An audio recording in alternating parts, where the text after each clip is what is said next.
بڑا موٹیویٹ ہوتے ہیں، موٹیویشنل اسپیکر کی بات سن کے۔ ایک دریا تھا، اس کے ایک کنارے پہ لومڑی کھڑی تھی اور دوسری کنارے پہ اونٹ کھڑا تھا۔ تو لومڑی جو ہے وہ اس دوسری طرف جانا چاہ رہی تھی۔ اس نے اونٹ کو کہا کہ اگر میں اس کے اندر اتروں تو یہ پانی کہاں تک آتا ہے؟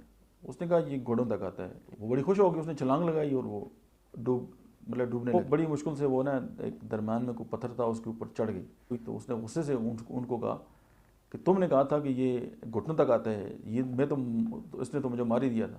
اس نے کہا میں نے اپنے گھٹنوں تک کہا تھا، یہ گھٹنوں تک ہی آتا ہے۔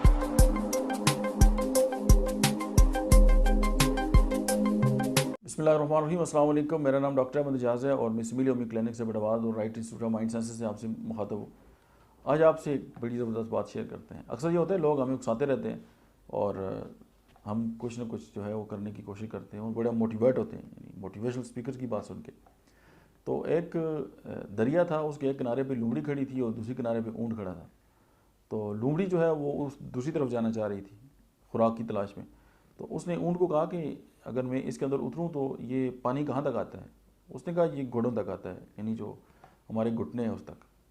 تو وہ بڑی خوش ہو گئی، اس نے چھلانگ لگائی اور وہ ڈوبنے لگی۔ اور وہ بڑی مشکل سے جو ہے اس کو سانس بھی روک رہا تھا اور وہ بیچاری بھیگ بھی گئی اور اس کے بڑے حالات خراب ہو گئے۔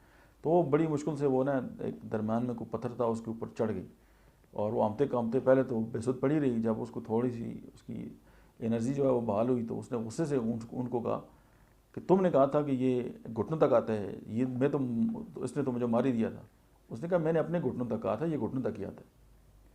اب معاملہ یہ ہوتا ہے کہ جب ہم کسی اور کی زندگی کا ایکسپیرینس سن کر اس کو اپنے اوپر جب امپلیمنٹ کرتے ہیں تو پھر ایسا بھی ہوتا ہے۔ تو اپنے جو پوٹینشیل ہے اس کو پہچانیں اور اپنا جو دماغ ہے نا اس کو استعمال کریں اور اپنے جو کمفرٹ زون ہے نا اسے باہر نکلنے کی کوشش کریں۔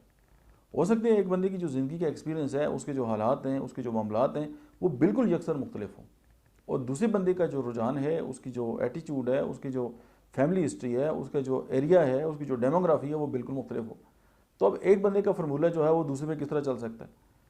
اب جس طرح ہمارے ایجوکیشن سسٹم میں یہی ہو رہا ہے کہ وہ تمام بچوں سے ایک جیسا ایگزام لیا جا رہا ہے اور ہر بچے کو جو ہے وہ ایک ہی لاٹھی کے ساتھ آنگا جا رہا ہے۔